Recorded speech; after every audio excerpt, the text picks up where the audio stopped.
नमस्कार, आप देख रहे हैं salutguru.com का विशेष प्रेरणादायक पॉडकास्ट। मेरा नाम है राकेश शांडिल्य। आज हमारे बीच मौजूद है एक ऐसे शिक्षाविद जिन्होंने शिक्षा को केवल किताबों तक सीमित नहीं रखा, बल्कि उसे जीवन बदलने का माध्यम बनाया। हम बात कर रहे हैं चंदन सर की, जिनकी यात्रा अत्यंत गरीबी से शुरू हुई, लेकिन उनके सपनों की ऊंचाई कभी कम नहीं हुई।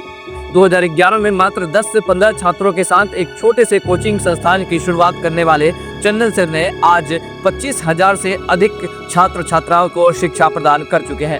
शिक्षा के साथ साथ उन्होंने 2019 में एक स्कूल की नींव भी रखी और उसी वर्ष एक राज्य स्तरीय प्रतियोगिता परीक्षा की शुरुआत भी की, जिसमें अब तक 15,000 से अधिक ग्रामीण क्षेत्र के छात्र एवं छात्राएं भाग ले चुके हैं। खास बात यह है कि जिन बच्चों को चंदन सर ने अपनी प्रतियोगिता में टॉप 10 के लिए चुना था, वही बच्चे बिहार बोर्ड की परीक्षाओं में भी टॉप 10 में शामिल हुए। लेकिन चंदन सर की सोच केवल 10वीं या 12वीं पास कराना नहीं थी, बल्कि उनका उद्देश्य हमेशा रहा कि पढ़ाई को इतनी मजबूत बनाया जाए कि छात्र वही ज्ञान लेकर देश की प्रमुख सेवाओं में चयनित हो सके। उनके द्वारा पढ़ाए गए बच्चे आज Indian air force, Indian navy, army, Bihar police, MBBS, doctor भी बने, इंजीनियर और DPSC टीचर जैसी प्रतिष्ठित सेवाओं में सफलता प्राप्त कर चुके हैं। 2023 में चंदन सर खुद भी BPSC द्वारा चयनित सरकारी शिक्षक पद के लिए चयनित हुए, जो कि 11th और 12th के लिए था, जो उनके तप और तपस्या का प्रमाण है। तो आइए सुनते हैं संघर्ष, सेवा और सफलता की यह प्रेरक कहानी चंदन सर की जुबानी। चंदन सर, आपका स्वागत है हमारे कार्यक्रम में। आपको राकेश जी बहुत बहुत धन्यवाद। सबसे पहले तो आपने गुरुओं के लिए जो मंच बनाया है बिहार में, सैल्यूट गुरु, तो ये बहुत ही प्रशंसनीय बात है, क्योंकि समाज में जो है गुरु को जो है एक स्थान नहीं मिलता है। तो इस सोच के लिए मैं आपको जो है सैल्यूट करता हूँ। बहुत बहुत धन्यवाद, आपने हमारे इस कार्य को सराहा। शुरुआत करते हैं बचपन से, थोड़ा सा पीछे जाते हैं हम लोग। बिल्कुल। आप अपने बारे में बताइए, आपकी स्कूलिंग कहाँ से हुई, आपने कहाँ तक पढ़ाई की अपनी? देखिए, मेरी पढ़ाई लिखाई जो है ग्रामीण प्रवेश में हुई है। राजेंद्र विद्या मंदिर से मैंने 10+2 किया और उसके बाद में पटना साइंस कॉलेज से जो है PG कंप्लीट हम किए, फिर आगे BEd किए और MAd भी किए हुए हैं। और 2011 में जो है कि जो है गांव में जो है एक कोचिंग का जो है संस्थान का जो है ओपनिंग किए हम। ठीक है। पढ़ाई के दौरान ऐसा क्या आपके मन में विचार आया कि आप उस समय कोई सरकारी नौकरी की तरफ आप नहीं गए और आपने शिक्षक बनने का निर्णय लिया, जो कि आमतौर पे गांव में लोगों को लगता है कि अगर किसी से कुछ नहीं होता है तो वो शिक्षक बन जाता है। तो आपने जब शुरुआत किया तो आपकी सोच क्या थी और उस समय की चुनौतियां क्या थी? मैं यही सोचा कि अगर मैं एक अच्छे पद पर जाऊंगा तो सिर्फ मैं ही बन सकता हूँ। अगर मैं टीचर को मतलब प्रोफेशन मेरा होगा तो मेरे जैसा जो है बहुत सारे जो है बच्चे जो है अच्छे पद पर जाएंगे। स्टार्टिंग में यही मेरे पास दिमाग में जो है सोच आया, क्यों नहीं जो है मैं अपने जैसा जो है बहुत सारे बच्चों को जो है अच्छे अच्छे पद पर जो है भेजे। अगर हम चुनौतियों की बात करें, जब भी आप किसी इंस्टीट्यूट की शुरुआत करते हैं, किसी भी प्रकार की संस्था की जब कोई शुरुआत करता है, तो किन किन समस्याओं का सामना करना पड़ता है और आपने किन किन समस्याओं का सामना किया उस दौरान? ग्रामीण प्रदेश में तो सबसे पहले बड़ी बात होती है समस्या जो है फी का। तो मैंने सोचा कि चलिए कोई बात नहीं, मैं निःशुल्क पढ़ाना भी शुरू कर दिया। ये बच्चे पहले आए, ग्रामीण में जो है दर्जियों को बुलाए, जागरूक किए, गांव-गांव में भी घूमे, बताए अपने बारे में, कोचिंग संस्थान के बारे में, जागरूक हुए। बोले कि फिर पढ़ाना तो एक हमारा उद्देश्य है, लेकिन पेट पालना भी तो चाहिए। तो कुछ पैसे जो है बहुत कम फी रखा गया, बच्चे उससे पढ़ाई किए, मेरा भी काम हुआ, बच्चों लोग का भी जो है काम हुआ। जब आप शुरुआत किए थे अपने क्षेत्र में पढ़ाई का, तो उस समय जो कोचिंग संस्थानें चल रही थी, उनके पैटर्न में और आपके पैटर्न में क्या अंतर था? स्टार्टिंग दौर में तो मेरे पास बच्चे बहुत कम थे, 10 से 15 बच्चे मात्र थे। लेकिन जब हम 2011 में जो है एक हसनैन अंसारी नाम का बच्चा था, जो कि जगदीशपुर से पढ़ने मेरे पास में आता था मक्की, मतलब आपकी कोचिंग से कितनी दूरी? लगभग 8 किलोमीटर। और वो बच्चा जो है उस समय 88% मैट्रिक में लाया। वो बूम किया रिजल्ट मेरा, और वही उसी का देन है कि मतलब कि पूरा हर जगह कैरियर स्टडी पॉइंट जो है छा गया। रिजल्ट दिखाई दिया? जी जी, बिहार बोर्ड में जो बच्चा अच्छा रिजल्ट, वही लड़का जो MBBS डॉक्टर भी लिया। अरे वाह! जब आप उस परिवेश में वहाँ पे शुरुआत करते हैं, तो किस प्रकार से बच्चों को मोटिवेट करते हैं पढ़ने के लिए, या फिर क्या-क्या चैलेंजेस आपको लगता है उन बच्चों में है जिसके लिए अभी भी जागरूक होना ज़रूरी है? वहाँ के बच्चों को? देखिए, सबसे पहले तो हम लोग विश्वास करते हैं कि समयनिष्ठ और कर्तव्यनिष्ठ होना चाहिए। सभी शिक्षक को समय पर जाते हैं, क्लास लेते हैं, बच्चों को समय से मोटिवेट करते हैं और उनको प्रेरित करते हैं कि सिर्फ पढ़ना ही उद्देश्य नहीं है। आप लोग को जो है पढ़ाई के साथ-साथ में जो है कॉम्पिटिटिव माइंड भी होना चाहिए। आगे तो क्या करना है? तो इसके लिए हम लोग क्या करते हैं कि आप जैसे मोटिवेटर को बुलाते हैं अपने कोचिंग में, है ना? आप भी गए हुए हैं मुंगेर में, है ना? तो बच्चों को मोटिवेट करते हैं, तो बच्चों को लगता है नहीं, हम लोग मतलब जो है ऐसा करेंगे तो वहाँ पहुँच सकते हैं, है ना? तो ऐसे है कि मतलब वो पढ़ाते भी है, मोटिवेटर को भी बुलाते हैं, समय-समय जाँच परीक्षा भी लेते हैं और पेरेंट्स मीटिंग भी करते हैं। पेरेंट्स को बोलते हैं कि सिर्फ बच्चों को पढ़ाना, कोचिंग भेजना कोई उद्देश्य नहीं है। आप समय-समय पर जो है आप आइए कोचिंग संस्थान में मुलाकात कीजिए, बच्चों को क्या परफॉर्मेंस है, नहीं है। अगर हम तरीके से बात करें तो 25,000 छात्रों की संख्या की अगर हम बात करें पूरे आपके 2011 से 2025 के बीच में, तो इतने छात्रों को पढ़ाने के बाद निश्चित तौर पे एक अलग प्रकार का अनुभव आ जाता है। जी। अभी के समय में आपको क्या लगता है कि किन-किन चीज़ों में और बदलाव की ज़रूरत है एजुकेशन में, जो अभी के बच्चों के लिए ज़्यादा अच्छा हो सकता है? सबसे पहले तो मैं कहना चाहूँगा गार्जियन को, पेरेंट्स को कि आप अपने बच्चों को जो है मोबाइल से बिल्कुल दूरी बना के रखिए। क्योंकि मोबाइल में बच्चे बहुत समय दे रहे हैं और जो पढ़ाई बोर्ड पर हो रही है, उसको कम इम्पोर्टेंट दे रहे हैं। सिर्फ फॉर्मेलिटी के लिए जा रहे हैं कोचिंग संस्थान में, होमवर्क बनाकर नहीं आ रहे हैं, है ना? पूछने पर जो पढ़ाई हो गया है, वो नहीं बता पा रहे हैं, है ना? अब तो सरकार का भी नियम है कि बच्चों को नहीं मारना है। हम लोग पहले जो है पीट-पीट के मारते थे, खुद हम लोग भी पढ़ाई किए हैं, तो पिटाई क्या है पिटाई है ना? लेकिन ऐसा लगता है कि अब बच्चों में जो है अगर इस तरह की व्यवस्था कर दी जाए, तो बच्चे जो है मतलब कि पढ़ना पसंद नहीं करेंगे, कोचिंग छोड़ के भाग जाएँगे। मतलब उनको लगेगा कि हमें मारा जा रहा है, पीटा जा हाँ, अब हमको पीटा जा रहा है। तो यही बोलेंगे पेरेंट्स लोग को कि आप अपने बच्चों को जो है भेज रहे हैं पढ़ने के लिए, तो आप भी अपने जो है कोचिंग के टीचर से जो है संपर्क में रहिए। कभी कोई ऐसा बच्चा आपको दिखा आपकी कोचिंग क्लास में जिसमें आपको बड़ा उम्मीद था, भरोसा था, आपको लग रहा था कि ये बच्चा बहुत अच्छा करेगा, देखिए किसी कारण से उसकी गलत संगति हो गई या कुछ गलत डायरेक्शन हो गया और वो फिर बाद में वो बहुत मतलब बेकार हो गया लड़का, ऐसा कोई कहानी आपके पास? मैं आपको बता दूँ कि इसका प्रोबेबिलिटी ज़्यादा रहता है। जो बच्चे मतलब कि अच्छे होते हैं, जिससे उम्मीद लगाया जाता है, वो प्रायः फेल्योर हो जाते हैं। और जो एवरेज बच्चे जो होते हैं, आज अच्छे-अच्छे पदों पर कार्यरत है। कारण? कारण यह है कि बच्चों के पास में ये लगता है कि मैं बहुत इंटेलिजेंट हूँ। अब थोड़ा भाव मिलना ज़्यादा शुरू हो जाता जी बिल्कुल, बहुत इंटेलिजेंट हूँ और उसको लगता है कि गाँव में जितने बच्चे हैं, मैं तो बहुत इंटेलिजेंट हूँ। जैसे वो कॉम्पिटिटिव फेज़ में आते हैं और जब उनका कॉम्पिटिशन बिहार लेवल पर या भारत लेवल पर होती है, तो उनका शुरू का जो ईगो थोड़ा रहता है कि मैं बहुत तेज़ हूँ पढ़ने में, तो वो बच्चे यहाँ पर जो है फेलियर होते हैं। लेकिन एवरेज बच्चे के दिमाग में रहता है कि मैं तो पढ़ने में पूरा तेज़ नहीं हूँ, मैं पूरा कमज़ोर हूँ, अगर मैं मेहनत करूँगा, तो प्रयास करूँगा तो सफलता पा सकता। एवरेज जो बच्चे जो हैं, वो लगातार मेहनत करते हैं, कंटिन्यूटी रहती है। लेकिन इंटेलिजेंट बच्चे में कंटिन्यूटी नहीं रहती है, तो फेलियर होने का ये भी मेन रीज़न है। तो एक बार मेहनत करके टॉप पे चले गए, लेकिन उसको मेंटेन नहीं रखा और उसका नतीजा रहा कि वापस फिर कमबैक में तो आना पड़ा। तो इसको ऐसे भी देख सकते हैं कि कम उम्र में अगर ज़्यादा अच्छी सफलता मिलने लगती है, तो उसको लोग सही तरीके से मैनेज नहीं कर पाते। जी, बिल्कुल सही बात है। गाँव ग्रामीण क्षेत्र की अगर बात करें, जहाँ पे आप बच्चों को पढ़ाते हैं, जैसे आपने शुरू में ही कहा कि फीस की बहुत समस्या होती है, क्योंकि अधिकतर जो छात्र होते हैं, वो गरीब परिवार से होते हैं, मध्यम वर्गीय परिवार से होते हैं।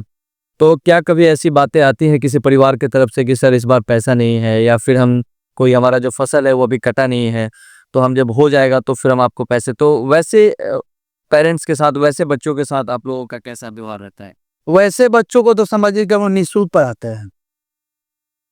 जिनके पेरेंट्स जो आकर बोलते हैं कि मेरे पास पैसे नहीं हैं, मैं असमर्थ हूँ, वैसे बच्चे निःशुल्क पढ़ते हैं, पढ़ते आ रहे हैं। और बहुत सारे बच्चे जो है मतलब कि वैसे संस्था से पढ़े और पढ़ कर निकले और आज जब मुलाकात होती है, तो बड़ा गौरव से बोलता है बच्चा कि सर मैं इस पद पर हूँ, है ना? और मान-सम्मान पूरा मिलता है। तो उनको लगता है कि अगर हम कल पैसा लिए रहते, आज मुझे उतना मान-सम्मान नहीं मिलता, जो मिल रहा है। 2019 में आपने एक प्रतियोगिता राज्य स्तरीय प्रतियोगिता परीक्षा की शुरुआत कराई अपने अपने क्षेत्र में। इसके बारे में ज़रा बताएँ कि इसकी क्यों आवश्यकता पड़ी और किस सोच के साथ आपने इसकी शुरुआत की? मुझे लगा कि मैं तो अपना कोचिंग प्रखंड लेवल पर चलाता हूँ और इस तरह का आयोजन किया जाएगा राज्य स्तरीय प्रतिभा खोज परीक्षा, तो ये सिर्फ प्रखंड लेवल का नहीं रहेगा, जिला स्तर पर नहीं रहेगा, ये बिहार के विभिन्न जिलों के बच्चों के लिए प्रतियोगिता बन जाएगी। और जब बच्चे भाग लेंगे तो जो बच्चे मकेर में पढ़ रहे हैं, अगर उनका कंपटीशन पटना के बच्चों से हो रहा है तो एक कॉन्फिडेंस जो है बढ़ेगा ग्रामीण प्रवेश के बच्चों के लिए कि मैं गांव में पढ़ता हूं और एग्जाम साथ में मैं दिया हूं, मेरा लेवल जो है फर्स्ट आ गया, सेकेंड आ गया, वो बहुत बड़ी चुनौती होगी। इससे उसका जो अगर हम दायरे की बात करें तो इन 7-8 सालों में जो ये आपने प्रतियोगिता परीक्षा कराई, तो उसका क्या-क्या असर पड़ा? ये प्रतियोगिता जो है कराने का मूल उद्देश्य यही है कि कॉम्पिटिटिव व्यू में लाना, क्योंकि बच्चे जो है ग्रामीण प्रदेश में पढ़ते हैं तो उनका टारगेट रहता है कि हमको बोर्ड पास करना है, लेकिन जब इसमें बैठते हैं तो उनका कंपटीशन हो जाता है। अब चूंकि आज का जमाना कंपटीशन का है और जितनी सारी परीक्षाएं हो रही है सब में कंपटीशन है, तो एक तो बोर्ड की तैयारी हो रही है, साथ साथ में उनको मौका मिल जाता है कि कंपटीशन में मैं बैठ रहा हूँ। ओए मार्कशीट पर परीक्षा ली जाती है, ऑब्जेक्टिव क्वेश्चन रहती है, फुली कॉम्पिटिटिव माइंड का। तो बच्चे के गार्जियन भी बहुत खुश रहते हैं कि मेरा बेटा का जो रिजल्ट जो है कंपेयर जो हो रहा है पूरे बिहार लेवल में हो रहा है।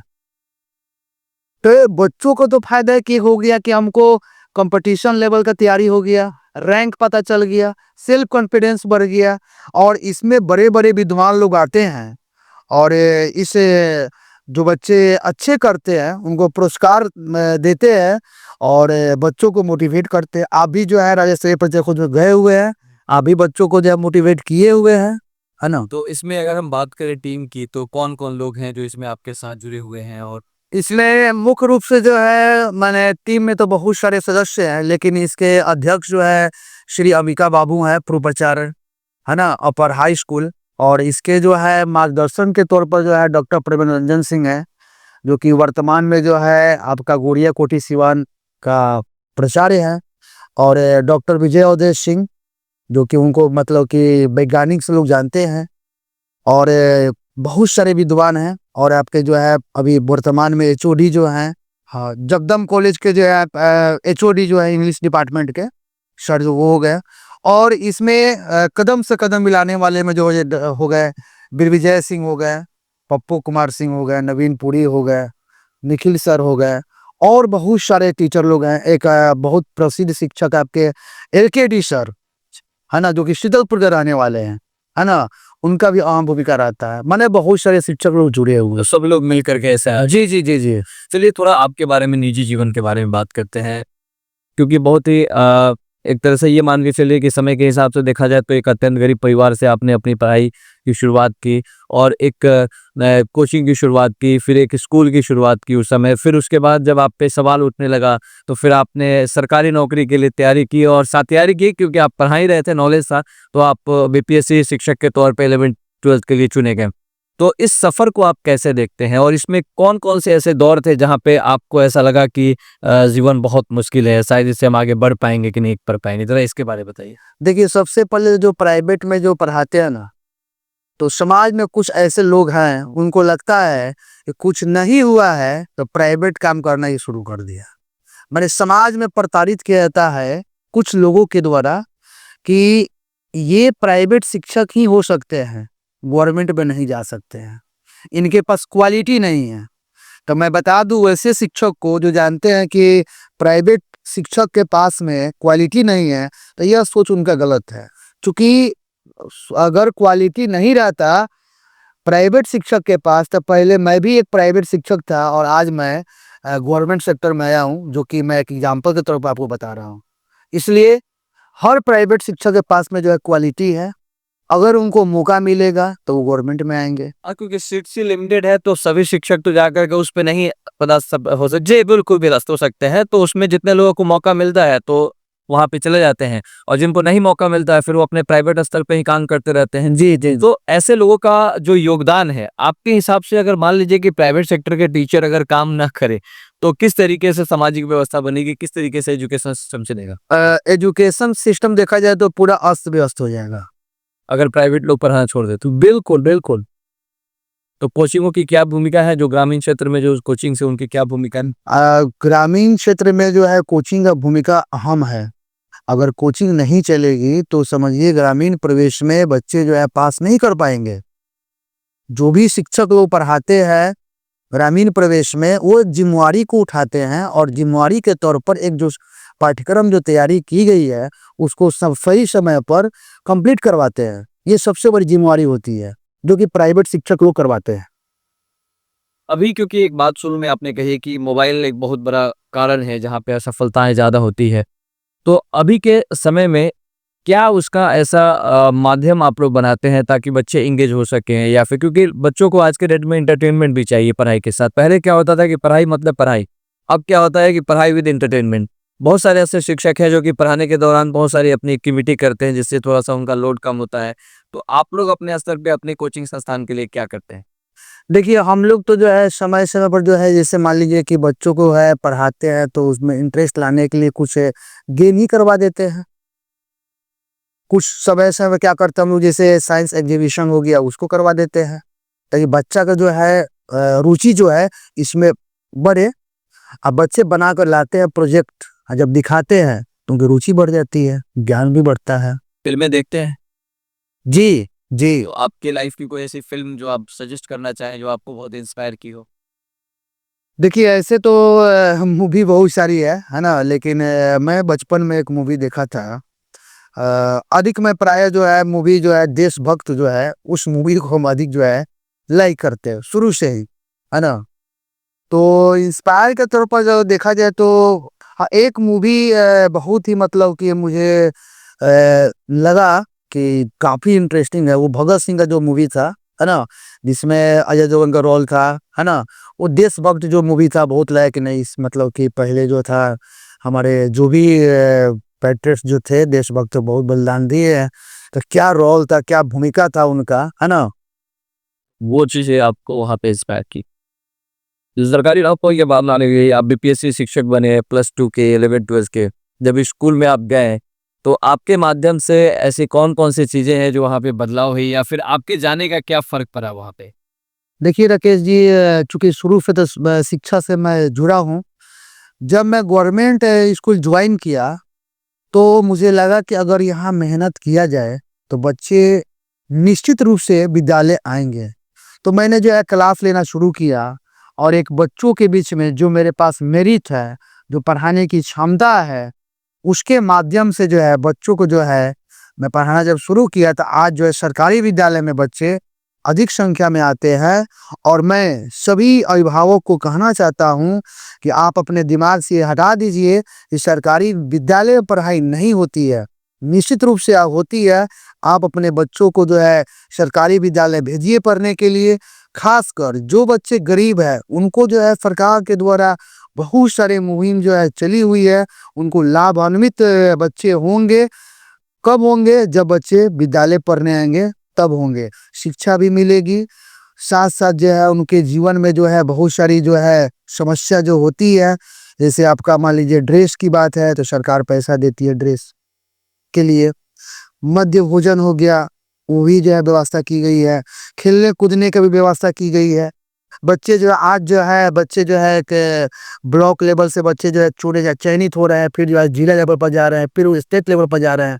इस तरह के सरकार का जो है हर क्षेत्र में पढ़ाई के साथ-साथ जो है खेल-कूद के भी क्षेत्र में जो है अब जो है उसका क्षेत्र बढ़ा दिया गया है। बच्चों में रुचि लाने के लिए दायरा बढ़ा दिया गया। जी, दायरा बढ़ा दिया गया है। बच्चे कैसे पढ़ें? तो सारे प्रोजेक्ट को जो है सरकारी विद्यालय में उपलब्ध करवा दिया गया है। तो शिक्षक के ऊपर या फिर बच्चों के ऊपर विशेष रूप से बिहार सरकार जो है अच्छा काम कर रही है, और अब का नतीजा है कि इतने शिक्षकों का बहाली हुआ। जी, बिल्कुल, बिल्कुल। तो इसके लिए सरकार को कुछ कहना चाहते हैं आप?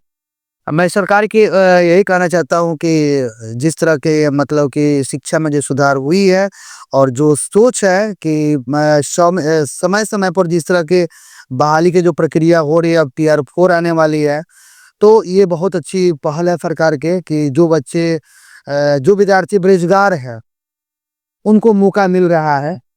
मैं एक बात सरकार को बोलना चाहूँगा कि आप बिहार के ही विद्यार्थियों को मौका दें, अन्य राज्य के विद्यार्थियों को मौका ना दें, ताकि बिहार की बेरोज़गारी जो है समाप्त होगी। बिल्कुल, बिल्कुल, क्योंकि यहाँ पे वैसे ही उसके अलावा कोई ऑप्शन है भी नहीं दूसरा। जी, बाकी राज्यों में उसके अलावा भी कई ऑप्शन है वहाँ। ऑप्शन है वहाँ पर। जी। सभी का जो एक सफलता जो होता है, सभी के सफलता के पीछे निश्चित तौर पे परिवार का हाथ होता है जी, बिल्कुल। और बिना परिवार कुछ भी करना संभव नहीं है क्योंकि सब कुछ इंसान पहले करता भी परिवार के लिए है। तो हम जानना चाहेंगे कि आपके परिवार में क्या परिवेश है? आपके पिताजी क्या करते हैं? आपके भाई क्या करते हैं? क्योंकि आप शादीशुदा हैं, तो आपकी पत्नी क्या करती हैं या बहन? तो कैसा माहौल है घर में और कौन-कौन लोग क्या करते हैं? सबसे पहले तो मेरे पिताजी खुद गवर्नमेंट टीचर थे, जो कि रिटायरमेंट हो गए हैं। मेरे बड़े भैया भी जो है गवर्नमेंट टीचर है, सिस्टर जो है वो भी गवर्नमेंट टीचर है ना? और हमसे बड़े भैया जो है ना? वो जो है अभी वर्तमान में जो है कोचिंग और विद्यालय को संचालित कर रहे हैं। तो घर में शिक्षा का ही माहौल है। जी, जी, जी। और मेरी जो पत्नी जो है शिवानी जो है वो वर्तमान में जो है अभी पीजी कंप्लीट की है, इंटर कॉलेज छपरा से। उनका भी माने ख्वाहिश है कि मैं एक प्रोफ़ेसर बनूँगी, है ना? तो उनकी ख्वाहिश पे जी। काम तो एक मैं बात बता देता हूँ आपको कि मेरे फैमिली में जो है आज जो भी शिक्षक लोग बने हुए हैं या शिक्षिका, वो पूरा का पूरा श्रेय पिताजी को जाता है। क्योंकि पिताजी हमारे जब पढ़ा कर आते थे, तो मुझे आज भी याद है कि लैंटेन जलाकर हम सभी भाई को, बहन को 1 घंटा प्रतिदिन पढ़ाते थे। प्रतिदिन। और आज भी जो है साइकिल से चलते हैं। कल भी साइकिले से चलते थे। और बहुत बड़े मेरे जीवन में इंस्पायरेशन के माध्यम बने कि पिताजी का सैलरी अच्छी है, सब कुछ बढ़िया है, हम लोग भी कमा रहे हैं, फिर भी पिताजी जो है साइकिल से चलते हैं और हर समय मोटिवेट किया हम लोग को। एक बात हमेशा बोलते थे कि मेहनत बेकार नहीं जाता है और आप मेहनत आज कर रहे हैं, तो कल आपको जो है इसका रिजल्ट दिखेगा। अगर आज मेहनत नहीं कीजिएगा तो कल पछतावा होगा। तो मुझे ये लग रहा है कि पिताजी जो हमको बचपन में पढ़ाए, हम सभी भाई को, बहन को, वो दिख रहा है कि सभी भाई-बहन अच्छे पद पर लोग चले गए हैं। और पिताजी आज भी बोलते हैं कि अगर मनुष्य को बहुत बड़ी उपलब्धि हो जाए, मिल जाए, जैसे पेड़ में फल लग जाता है तो झुक जाता है, उसी तरह झुक कर रहना चाहिए। शांति स्वभाव में अपनी जी, बिल्कुल। व्यक्ति जीवन को बिताना चाहिए, व्यतीत हाँ, अपने आप को ये समाज में नहीं रिप्रेजेंट करना चाहिए, शो नहीं करना चाहिए कि मेरे पास जो है मतलब कि ये अचीवमेंट मिल गया तो मैं थोड़ा अपने व्यवहार में परिवर्तन ला दिया, ये ऐसा नहीं होना चाहिए। व्यवहार और संपत्ति धन जो होता है उसके बीच में दोनों को अलग अलग चलने देना चाहिए। जहाँ है वो अपने जगह दे है लेकिन व्यवहार में उसकी वजह से परिवर्तन नहीं आना चाहिए, ये संदेश है। तो बाकी पेरेंट्स को आप क्या कहना चाहेंगे आप अपने पिताजी को जोड़ते हुए? जैसे बहुत सारे ऐसे पेरेंट्स हैं जो आज भी अपने बच्चों पे ध्यान नहीं देते हैं, यहाँ तक नहीं पूछते हैं कि वो कहाँ गया बच्चा, आज पढ़ने गया तो कोचिंग गया है कि नहीं गया है, हमारी बच्ची कोचिंग पहुंची है या नहीं पहुंची कि क्या। तो ऐसे पेरेंट्स को आप किस तरीके से अपने पिताजी से कोरिलेट करके आप उनको समझाना चाहते हैं? देखिए मैं सभी गार्जियन को ये बताना चाहता हूँ कि आपके बच्चे जिस विद्यालय में पढ़ते हैं, जिस कोचिंग संस्थान में पढ़ते हैं, आपका कर्तव्य सिर्फ बच्चों को मासिक शुल्क देना नहीं है। आप समय-समय पर ये पता कीजिए कि आपके बच्चे पढ़ने जा रहे हैं तो उनका पढ़ाई-लिखाई में क्या कैसा माने रैंक क्या है, पढ़ाई-लिखाई में कैसा है पढ़ने में। और इस भाग-दौड़ की ज़िंदगी में क्योंकि आज आप मेहनत कर रहे हैं तो आप अपने पीढ़ी के लिए मेहनत कर रहे हैं, आप अपने जनरेशन के लिए कर रहे हैं। तो इस भाग-दौड़ के ज़िंदगी में कम से कम प्रतिदिन 1 घंटा आप अपने बच्चों के साथ बैठिए और बात कीजिए, खुल के बात कीजिए कि बेटा-बेटी आप लोगों को कैसा पढ़ाई चल रहा है, सर कैसा पढ़ाते हैं, कौन सर कैसे पढ़ाते हैं। थोड़ा ऐसे रिलेशन बनाइए कि आपके आपके साथ बच्चे खुलकर बात करें, प्रेशर में बात ना करें। तब जाके आपके बच्चे जो है बेहतरीन करेंगे, अब मुझे पूर्ण विश्वास है कि अगर इस तरह की काम किया जाए तो आपके बच्चे जो है एक आने वाले भविष्य में जो है एक अच्छे पद पर निश्चित रूप से जाएंगे। चंदन सर, आपसे बात कर मुझे बहुत अच्छा लगा और मुझे उम्मीद है कि जो आपकी बातें हैं वो बहुत प्रेरणा भरी रही है।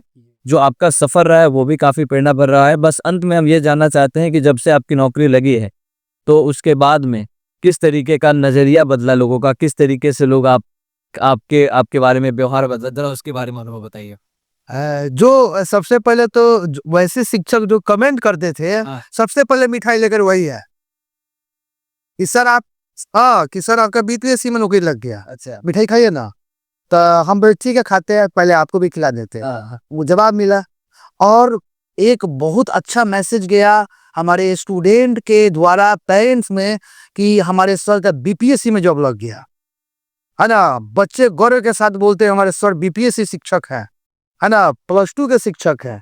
एक खुशी का माहौल छा गया, है ना।